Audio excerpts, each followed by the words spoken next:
first show up to Placer County, you're not only greeted with some incredible filming locations, but you begin to dive really deep into California's history. Placer County covers a lot of different terrain.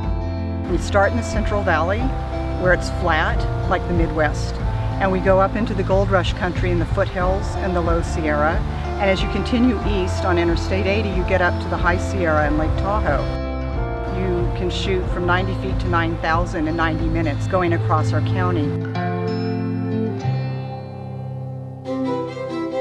We start our journey in Lincoln at one of America's oldest and largest ceramic factories, Gladding McBean, which was founded in 1875, right after the Civil War, by Charles Gladding. This was easily one of my favorite locations to spotlight, not just in Placer, but in all of California. We sit on 63 acres, and 29 acres is undercover. And just north of the plant is about 200 acres of mine. That's where we get our material from. If you're interested in ceramics for artisan purposes or for infrastructure, this is like Willy Wonka and the Chocolate Factory.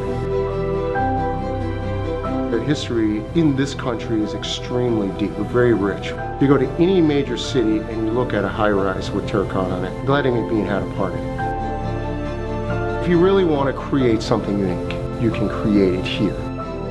We're not saying come here just to create a film or do a commercial. We want you to come here and take advantage of the fact that you can create art. In the foothills, you have Auburn with two historic districts. The first one is Old Town Auburn. What stood out for me were the multiple levels and incredible dimension and texture the town has. This district reflects true authenticity. In a small proximity, you have a shack constructed during the gold rush, and then down the street you have a Queen Anne style firehouse. And then the courthouse sprawled up into the sky. At the other end of town is downtown Auburn, a Norman Rockwell townscape built between the 1880s and the 1940s. Today the streets are filled with restaurants and boutiques. It can easily pass for a street anywhere in Middle America. We have a lot of high-tech companies in our county, and you wouldn't think about that. Lake Tahoe, it's snow, it's lakes, it's mountains, it's natural terrain. And a lot of them have actually spent money on their architecture, and the William Jessup University is one of those. Located in Rockland, William Jessup University was once a Herman Miller distribution center and designed by international acclaimed architect Frank Gehry, who designed incredible spaces, including the Walt Disney Concert Hall in downtown Los Angeles. You have these perfect lines with a heavy splash of vivid color. It was stunning. The structure is unlike anything you would expect to find in this area. Moving east towards North Lake Tahoe, we tackled Iowa Hill Road, located in Iowa Hill. This was one of the most insane curvatures of road I've ever seen in real life. Driving in the car, you really feel it, but as soon as you get a bird's eye view, that visual impact is so dynamic. I would love to take this turn in a race car. We crossed over Forest Hill Bridge, California's highest. Next stop was the infamous tunnel chute on the middle fork of the American River. This is a Class 5 rapid that shoots you underground for 100 feet. The chute is not a natural structure. Miners actually diverted the river in 1860 so they can search for gold in a stretch known as Horseshoe Bar. Over 60 films and television shows have used the tunnel chute in their projects. We're at one of the classic Tahoe homes, dates back from the 1920s, and it features an absolutely beautiful Adirondack East Coast style boathouse and pier. Featured in A Place in the Sun with Elizabeth Taylor and Montgomery Clift as an upstate New York vacation home, and it looks exactly the way it did when they shot it.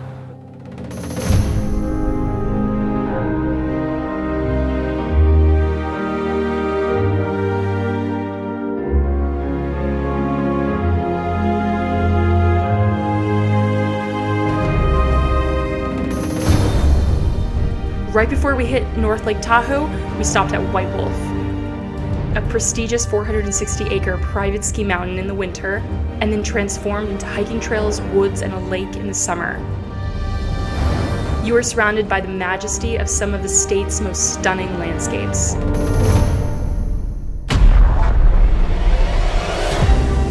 When you hit North Lake Tahoe, the magic really kicks into high gear. Speedboat Beach, with the rocks that look like they were just dropped in the lake from the sky. The aqua blue water goes on for miles and miles.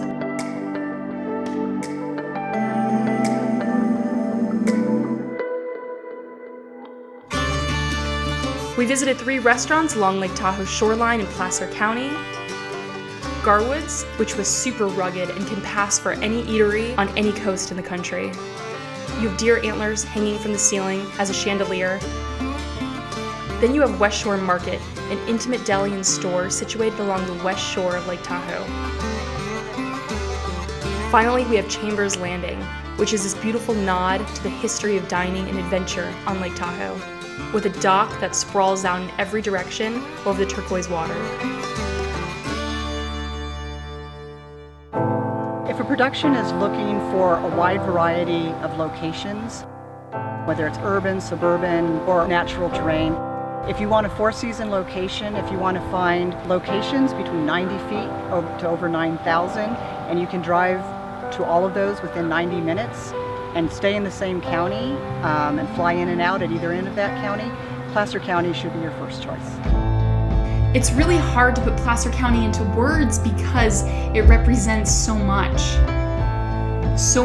feeling and beauty.